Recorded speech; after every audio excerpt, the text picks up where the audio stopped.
nhớ rong này chuẩn bị sẽ được nó là rong chơi rong nhau rồi ta khai mà khai cho là thay cho họ YouTube biết sẽ là sao ok này cú thôi là thì đấy chuẩn bị sẽ được thế theo chế độ đấy nó là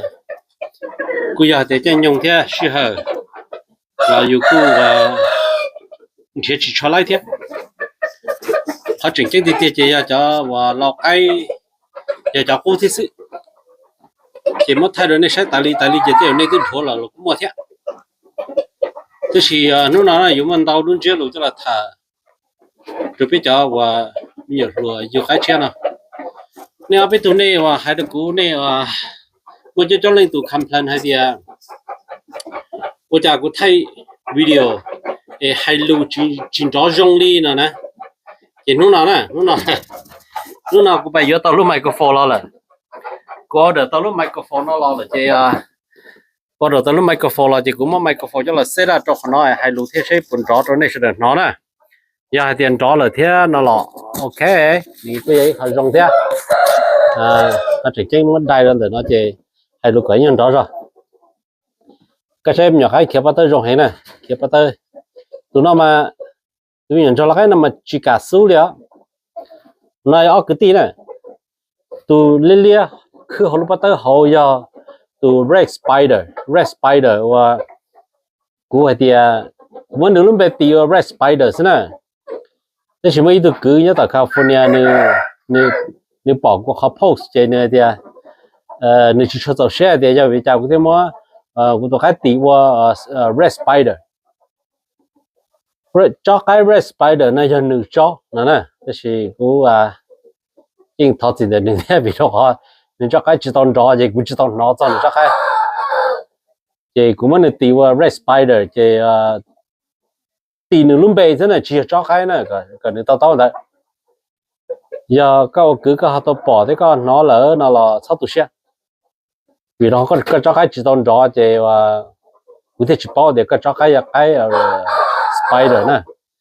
thế thì các cô chơi của tôi muốn trên được cái gì chơi của tiền mà tôi cái từ là cả một số cái cho đó thì tao chỉ cái nhà đây rồi giờ cái nhà gì chẳng cả tôi gì biết xuân là tao đầu là tao bây giờ là tao các cô chỉ được cô ta chỉ sát chỉ vì cái tìm bây giờ nhiều tiền nhiều cho cái red spider mà do cho cô chỉ bảo này do cô bảo vậy thì cũng chỉ tùy theo thì cô chỉ bảo thì do cho này thì cũng mất của tụi nó thì red spider chứ theo nữa ha ý như mà thầu cái rồi mẹ là sao tụi xe này thì tụi nó ở cái cái nào là tụi mẹ rồi thì cũng mất red spider tụi lo cho và khi bắt tới nó là thì cũng mất tụi nó thì T-Rex nè mà do dinosaur nè nếu lo thì cái gì thầu nếu tao tao tiếc cái gì này chỉ nếu lo thì cái nó thả lo thì cái gì cũng muốn tìm bay T-Rex nữa nè cho nên tụi nó nè thì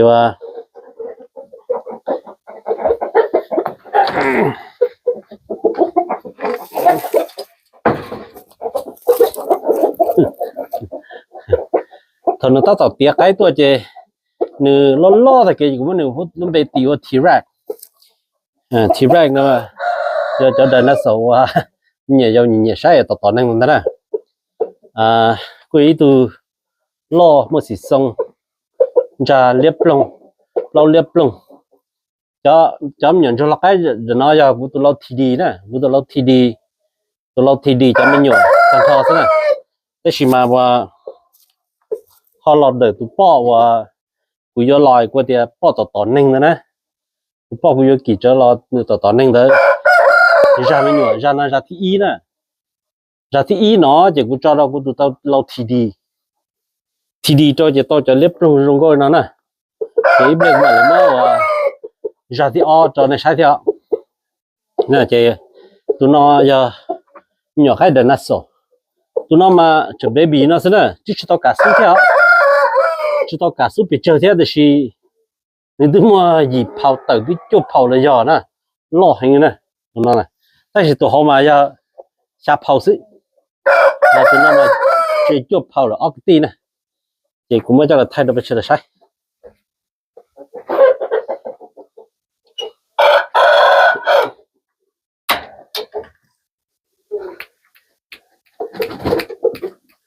cái khá đó tụi nó mà chỉ tao xử lý nè chỉ tao xử lý cái nó lo gì chỉ bỏ xử lý chỉ tao xử lý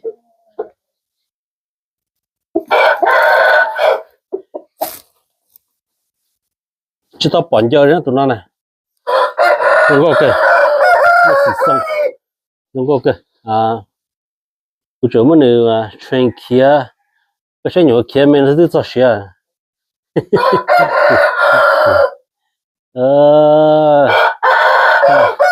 on son đó nè kia thì đi ốp bên gì mà mất son chơi cha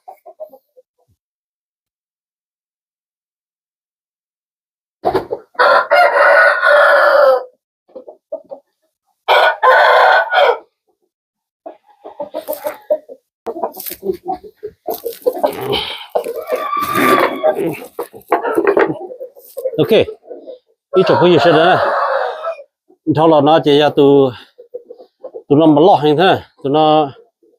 chỉ cả số đi thế tụi nó là chỉ cả số đi thì mà chua phao thế thì tía cái này là cái xa ly kia là thì chỉ nhỏ số cơ là tức chỉ cả số đi muốn được cho là phứ đề tàu ở bênนู้นdùng cái khá rõ rồi chứ chỉ tao bỏ nhiều đi á thì tụi nó giờ và vừa qua chỗ này là tụi nó giờ tụi nó cái và doctor này Mr. Doctor Killer này tụi nó này thì muốn được muốn được rồi đây tàu ởนู้นlà chỉ khá rõ thế ạ chỉ là muốn được chuyên kia ở bênนู้นgì đó cho mình xin cho trên giờ đi chả này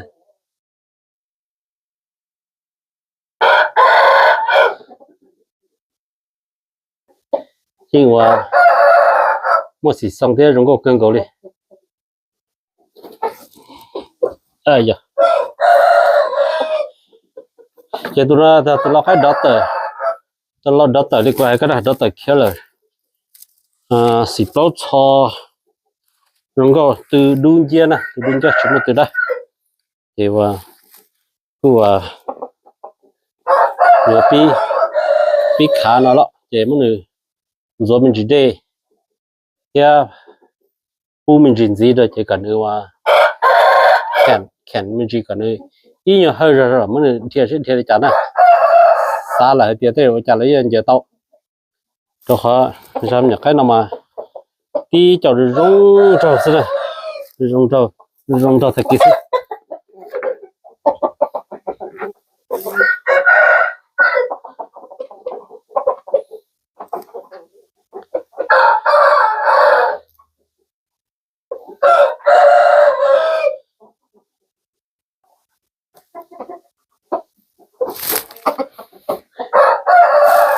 vô cái tiếp phong mong sẽ đấy nhớ tàu lu làm mình là nó chế no hành đi thì chỉ nó chế là lúc chế nó mà cũng trâu chế này bỏ đi họ này bỏ nó lúc trong cái này chế cũng như chế không như nó được son cái gì thì cho chả cái gì nhất là nó tan thao rồi cho chả cái nhất phải nó tan thao rồi thì nhớ là họ chế họ nó chế cái chỗ tàu chế họ nó sợ chỉ cho tàu nè nhớ đồ rong đó chế nó cho nên cái gì nên cái chua nó như Sunday chế nó sợ cho biết cho chế nhớ là họ chế nó chỉ cho tàu chế cái trộm nhà cái là chia cho cái lầu là chia nè chỉ nó hayแต่สิตอนเด็กน้ำมูนี่เนาะจะโจเตอร์ลีเนี่ยบอกโจเตอร์รุ่นแต่เนาะจะจีนปลายเตอร์โจเตอร์สอยไหมมอจะให้หนึ่งกูว่าสอใช่สอใครก็ชวนใครเขียนละใครจะเสียเตาก็มาใครเล่าละใครจะเสียเตาก็ปอใครละใครจะเสียเตาจะก็พยายามเล่าเขียนชวนเขียนนั่นสิจะ你不少找到都开了，这个大概自己这开少的 OK 了呢。OK，到了可能呢，都没有了开 lên liền này bỏ rong gọt nó nữ cô chỉ là cô cho cái theo chỉ cô cho cái này nhưng nhà cái này thì cũng một tao là Kansas City thì cũng ít tụi đó là giờ cũng chính giờ giờ đó là thì nhớ Kansas City nè giờ cô hai bây giờ này bao nhiêu mà nè thì cũng cho nên nếu mà ở bên tôi nhận cho cái gì mà cũng là hợp phiên mà cũng sai nữa cho cái xe sao nếu mà cho cái xe khởi super ôm ngoài tàu xem mà lấy gì cũng cho thế chờ tiền tàu cái kỹ rong khâu rong kỹ rong ở xa chờ tiền là tàu rong gì cũng cho thì nếu cô thay đổi tàu cũng sai thì cũng được có cho nó cái xe这是到在只要个些里到拐狗是拐咗 style 是那就cũng một trăm à thì cũng bỏ mua biết từ theo这是嘛quay từ từ liên là việc cho xe này để cho lần nè mà đủ thì是lần gì xe thì này chỉ từ nó liên ở biết từ liên à这是nó要từ y và nếu bên lại y rong go thì như là gì cú cho nên chỉ xe thì các tụi nó cho là xì xe nữa ha dùng lý trả này chỉ cũng là cho chị cũng mới xì mình gì nè mới xì mình gì nè hay là tụi cái đầu phê cái thế mà đầu phê cái đó là nữa chỉ tàu là họ cũng chết xa thế nữa tàu tới giờ cho đó là tụi cái đầu nó nè tụi cái đầu mò tụi cái đầu computer Google xin là tụi cái nè tới chúng tao chỉnh cho tì đi đầu computer Google xin tao mò hay đi thì ok thế rồi trả lời vậy cũng mất tu cho lúc đó là cái cho một soát ý lượng gì cũng là chỉ cũng tôi soát ý lượng đó thế thì cũng cái cho một soát ý lượng gì xe nữa ha cũng chỉ nhau khó dùng gan đào theo thì quý ông cháu này ông cháu cũng đào lâu để vừa cắt trâu thế cô thì càng là cắt cho cái cho một tòn cho cũng cho nó chỉ cũng kia thì ok cũng nhiều thế chứ thì tiền mà cũng lọp phía và cũng tôi ngay từ bỏ xe sao thìจะbỏ là cái thì chỉ mất tàu ta thế là chị thế thì cho nên bây giờ tụi nó cho là trong nhỏ cho tàu xe là chị thứ này đấy chỉ tàu đi chỉ cũng xin tàu chỉ cũng nhiều nè tàu tàu họ tàu computer có sự tao nó cũng cho cái gì tàu họ chọn tàu chế để tụi nó tàu computer nè chị cũng có điều cái tàu computer nó tới rồi nhiều vợ rồi thế cái mà món nữa vậy theo là chị thì mới cho tụ mình chỉ cho mà nếu mình xì xe xong rồi thì sẽ dùng chán này giờ thì rồi thì giờ đầu cái bùa mà dùng bộ cũ vậy rồi cái này vậy cái ấy theo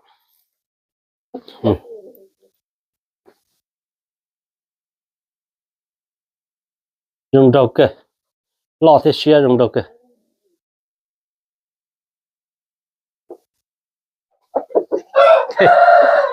thôi giờ nó có cái gì nó mà tư có cái này tụi nó chỉ đi tụ hai đứa này xong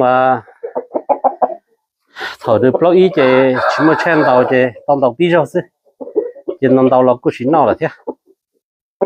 chỉ thế nó lồng là blog nè blog chỉ và cái tàu phát trò thế tàu rất là rung hay chỉ và tàu cái blog chỉ tàu cái và có từ đấy cái ý ra tệ nè có từ đấy cái ý ra tệ để chỉ và mà chen nữa tàu cái tàu blog đó thì tụi cái nào mà rong rong đấy nè nhưng mà cho là phải sai thế nó khai bên mẹ nè cho phao tàu sẽ chỉ rong câu từ đứt bông đến đây rong câu thế kia nè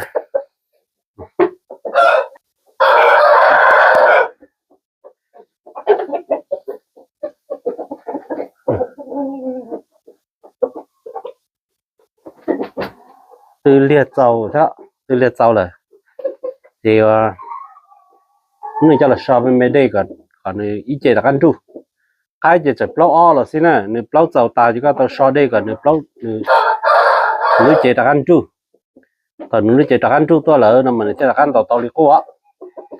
chỉ giờ thì cái chỉ sau đây chỉ tụi khai lúc chỉ xí chỉ tụi khai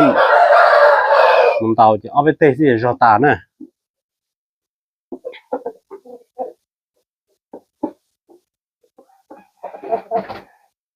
chỉ cho khai mà chỉ chuẩn tàu tu thế này tàu tu mà bây giờ tao phải sai với tu rủ thế nên bỏ cho YouTube nó chỉ ăn ra cũng nhiều thế này bây giờ khai pro là chuẩn tàu pro y là chuẩn tàu ý xong chỉ increase pe pro tu ý xong increase pe pro tu gì chỉ cho vào nhiều nhiều chỉ yêu tàu sản trong cái gì thế này trong cái mê chỉ tàu cho cái là thì tôi trong cái có lo cho sản trong cái gì cả tàu trong nhà cái nhau này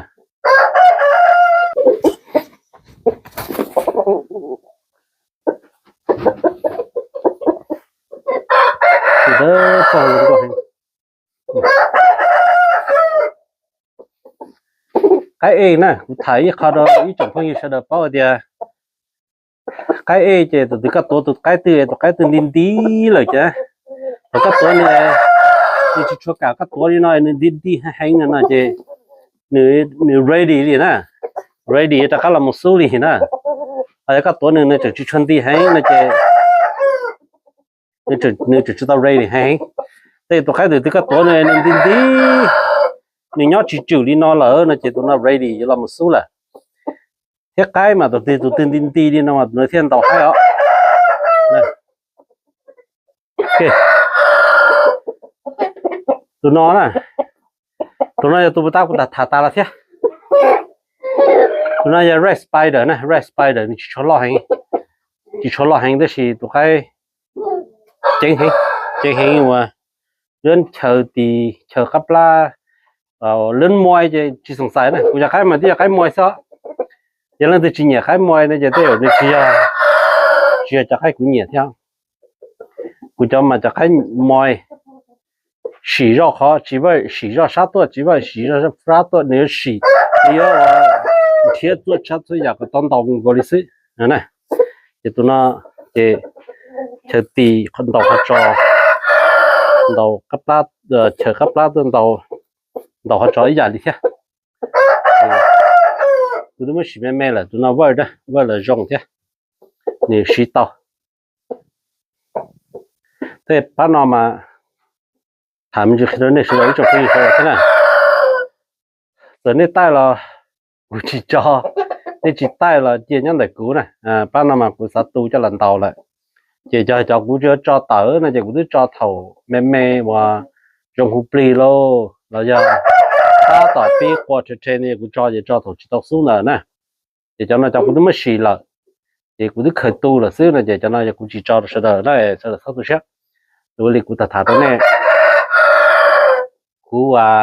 tu kia phao y phao ở rồi cũng giờ phao tí bê thì cũng cho kia nó phong như thế này, rồi tu ho hay thế, chỉ mấy nhà vừa sát thải tu một yêu thế nào là tụi nó lo cũng mất tao đâu cả nè, thế thì cho mình luôn gì lo, là bông có bao lâu lo, cái hành nhẹ nó là trong cam, cái lá kỳ cái ngã tao tụi hai chỉ cái hai cái lá kỳ cái ngã tao tụi chỉ hai chỉ ba chỉ tao cả thế này, tụi mới xí là mua ở tụi nhân đời chỉ vợ nữa, mỗi dòng cơ thế thì đầu chỉ trâu là đầu tê ra tê giống vậy nên chuyện đầu tí khó chụp lịch của họ cũng nhẹ đó, cái cũng nhẹ mà nữa chuyện đầu tôi tí chụp đầu khó tư khẩn đầu cho tê là khẩn đầu xí mà cái thì bổ rong này, hay là đầu tê vậy bổ đầu tê khó tròn đầu tê cho đám đầu tê to hậu là tao làm đầu uống đầu no lên đó thì cũng chỉ chuyên nhỉ, thì cũng cho tụi nhân đó nè, tụi nhân đây đầu cũng chỉ chuyên nhỉ, mấy tụi mà mình chỉ cho cứ ít xa thì ít xa lớn lụa to chỉ nên mình chỉ tái lia đó lỡ là thì tụi này tụi cũng chỉ nhỉ, cái chuyện đầu má rong nè, ít tụi chỉ đầu chỉ một chút đầu tê u tê nó xin rong môi rong lan lo rong để xin đầu chỉ một chút tê u tê nó chúng ta cũng chẳng muốn try rồi thì sẽ được bữa vậy thế nên vợ nó là mà dùng gì chỉ vợ chỉ muốn cho tụi nó này thì tụi nó red spider hoặc là người ta thả đó ít từ phương dư mình nhận mong cái nhà California này có hai đứa của cái nhà hai lục nhà chơi theo tay của chị của chị tôi sẽ đó cả của chị bảo để cái cho cái red spider có thể chơi thì nếu mà hai lò thì cái cho cái nữa chỉ tao draw thì nên chỉ bảo để cái cho cái red spider nó chơi và chỉ bảo con nè thật gì thế giờ cũng bảo để cái cho cái red spider nó chơi cái cho cái mình chỉ red spider cái cho cái spider nè thì giờ cũng bảo để cái cho cái spider nó chơi cũng chỉ tì cũng nằm bay hồ spider theo cũng nằm mà cũng tì hồ red spider nè thì sĩ你cũng cho cái chơi cái cho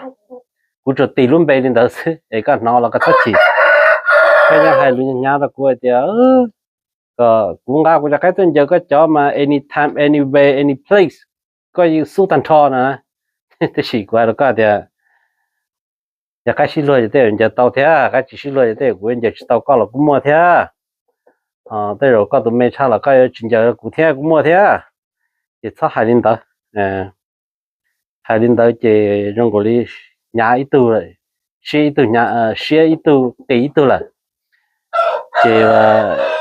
giờ hai điểm mua cái xí phì xí hậu nó là những chủ đi cha mà chơi tàu thế mà nè thì chỉ sao hai điểm yên chơi nó khó từ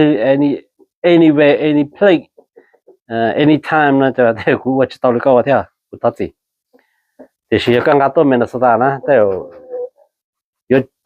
chỉ hậu ít tu hậu ít tu á nè thì mình chỉ nó có sự sát chỉ nè sát chỉ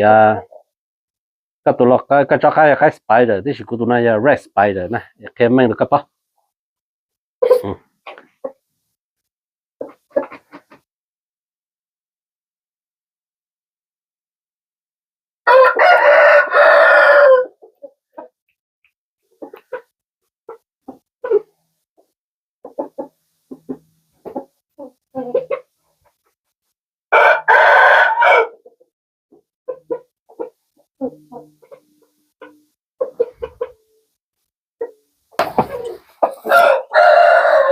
ok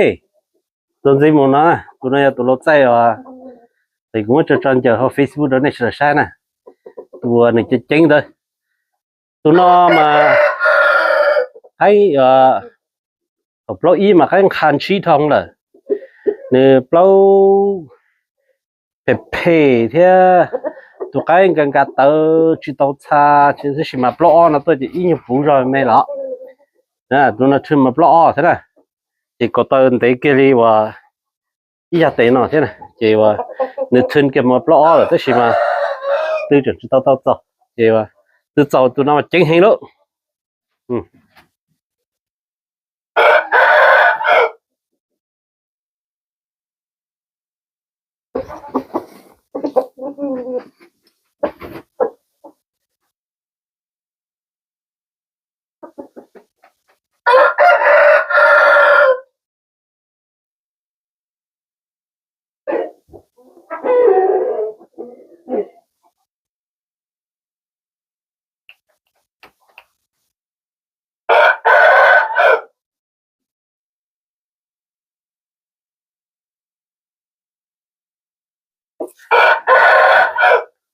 đi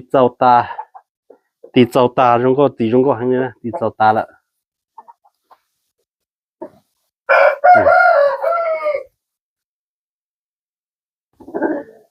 đi tàu ta trong có hành lại rồi cho từ thế này từ liên chừng mò hay cho từ liên nó chừng cho bé bao tu chừng tí cho nhờ từ liên nhiều con đấy ý đó nó sẽ chạy mò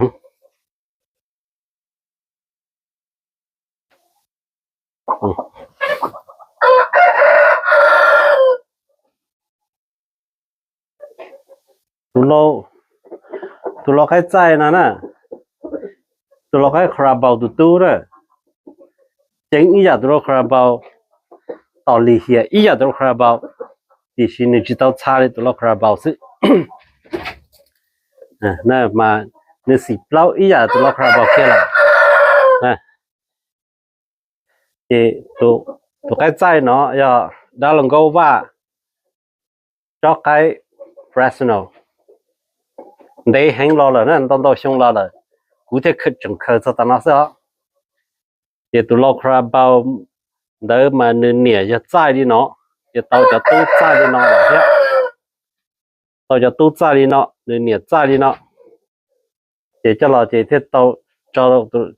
thì thế thì tao tụ nó cho tụ last one cho được cho cái khởi bao nè tại vì tụ nó tại ít chỉ tiệt nè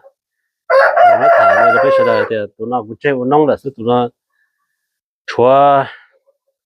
tụi nó thì ít tụi bao giờ tụi thổi cũng mua Christmas cho phong dư nè cho phong dư cũng mua với họ chủ salad Christmas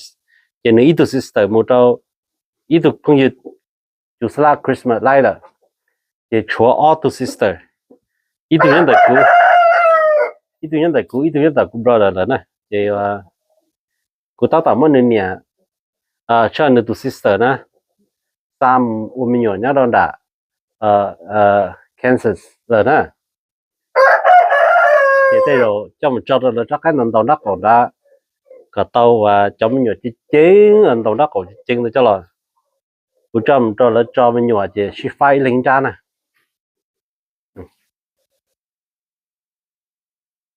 tụi nó tại nó mà một cái ung chế tàu yếu sao cái chế hình nè chế cầu chế body đi nè to cả tư to cả cho tư giàu mình gì từ hai xã và xí nó là một cái chỉ lo nè cái trò phật tử đó từ hai xã xí nó là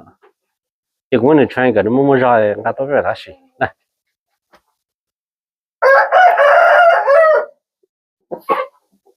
gì tụi nó gì thế này tụi nó ý tụi nhỏ cái chỉ cho lo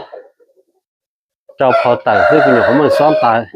có một trường đúng kia thì nó ý trường đu nó nè cái bữa trường chỉ tông đi nhỏ lần chua ta lấy nhỏ cái tỏ lìa thế này chờ ti chờ cấp lá là tỏ to đàn dư nó là to tí xíu là được cái này nè đấy tụi cô phê vậy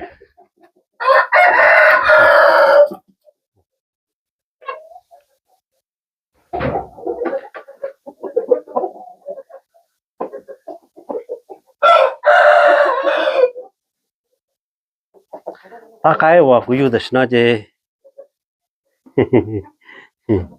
chia sẻ đó bên tụi nó thế này tỏ pick cơ thế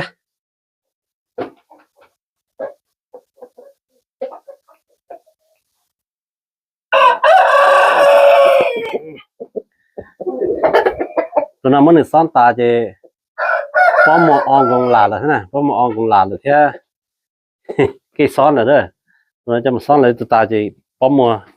đụng đụng kia là chỉ nên tàu là tụi của ta thế chỉ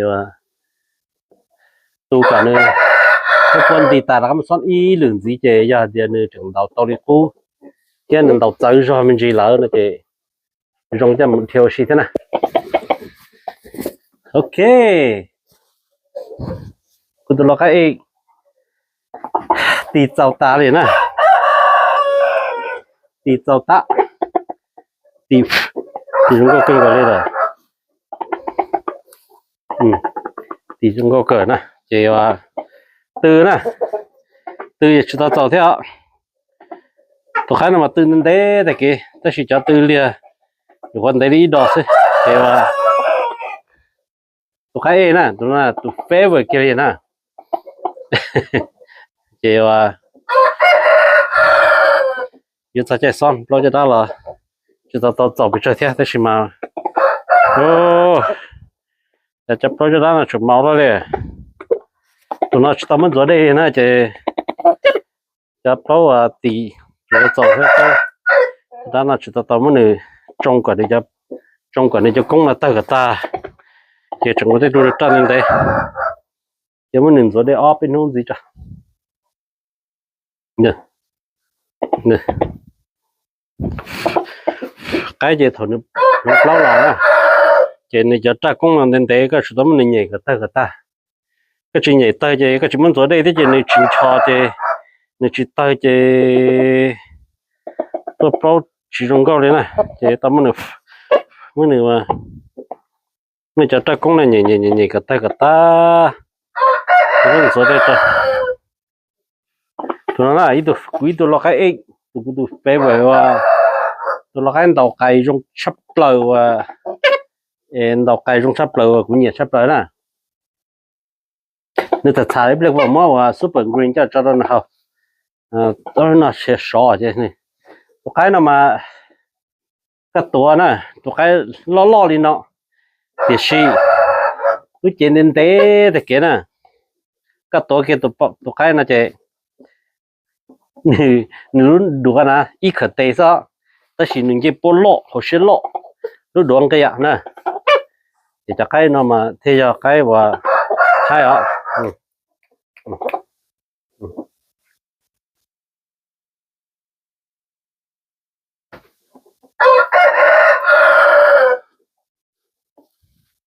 có tới để kia đi có tên để kia ít tiền nè trường kịp lo rồi thì tụi cái nó mình đầu body đi hay chị theo tàuกับlo mình đâu nha để cho lo tôi chỉ theo cho con tàu đó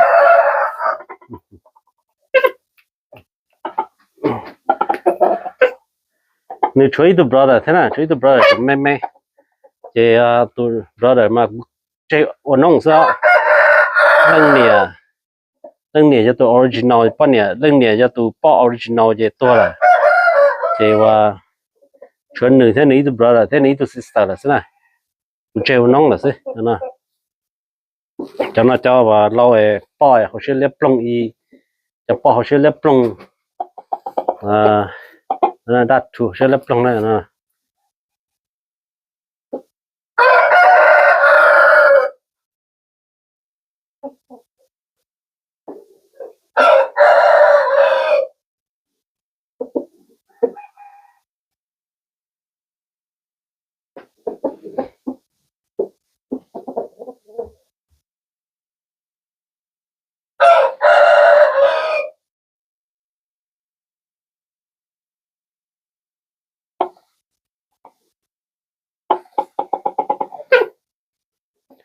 thả được một chút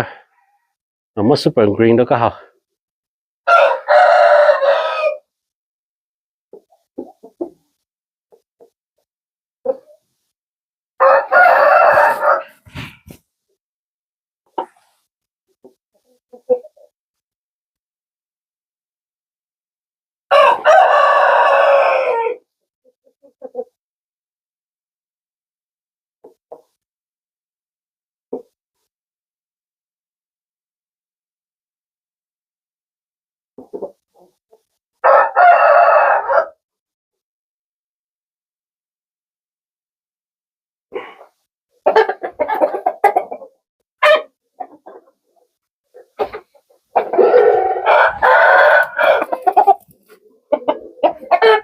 ok lúc nó nè lúc nó là super green cái giờ nâng vô cái chụp báo super green này này giờ thì ta là chả bùa muốn tao hình này giờ cái và chặt chả thì cũng nó này họ bắt chặt chặt khai nó thế rồi cái cho một cái muốn tao là cái cũng chả bảo đi đâu nó là nó giờ và ta chủ cho super green đó này ok cái cho ít super green cho nó không cho này ok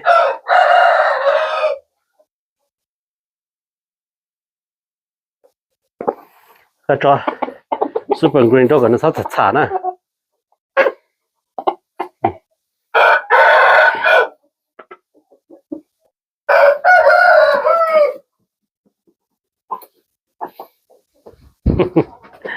giờ cái mà mình tao họ cái kia gọi đấy này tụi cái nào mà vậy tụi cái từ nên thế nó cứ từ non tao rồi kia nè cái nó nếu bỏ tụi cái nó chỉ nên bỏ thì cái gì là cũng cho cái nó mình thế lo rồi cũng cho khởi cho là collection rồi nè nếu cũng chỉ tao nó nhiều đi thì sự tụi cái tàu của nhà sản khoan này kỹ ở sao rong tàu chừng kỳ nữa kỹ tụi dân tàu sẽ quý chỉ chừng kỳ nè tụi cái nào đây nó là tụi nó giờ nó cái thành ra nè cái thành ra đến đây lò lúc chỉ bảo được cái history vậy chaแต่是เราcái thành ra thì cũng cho khởi cho là collections nè thì giờ lần thứ sáu tao cái thành ra nó là nó mà đầu rong sòng khoan nè cũng chỉ là tu plot là thường mà plot nữa plot im mà cũng chỉ tao đầu nè nhưng tao là gì cũng mình tao mình chỉ cũng bỏ thế chỉ tao cái vui vui tao cái họ đi tao cái vui vui thì cái gì mà của mình xía đi mà mất chua đó nó chờ còn chia chỉ và vui vui gì thế nào thì mà tụi cái nào chứ là mùa kho kho rong trâu thì tụi cái rong tua nè tụi cái bú tao một là thì lo nào cứ son này chuyển tàu pick vào cú thì cứ yên tụi mình tàu thế này tụi cái thì cho lia đa office của cái nè thì cho cái này thì nếu mà hay thì nên bao là cho cái thành ra nè cho cái thành ra nó cho chữ cho dân tư của chỉ bao cho chữ lý thế luôn thế thì nó chữ cho chữ cho dân tư nó là họ hay tốt thế là cũng bao thế thì cái nào mà lại cái tờ tuần trong cũng có sao cái tờ này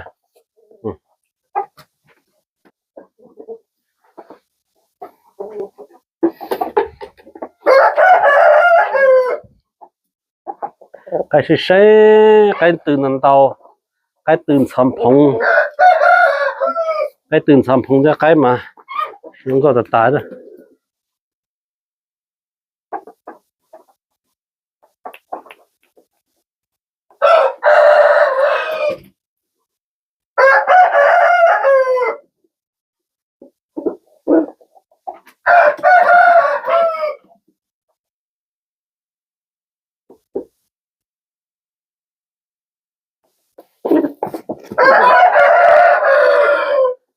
tụi nó cái này vậy tụi nó cái nóng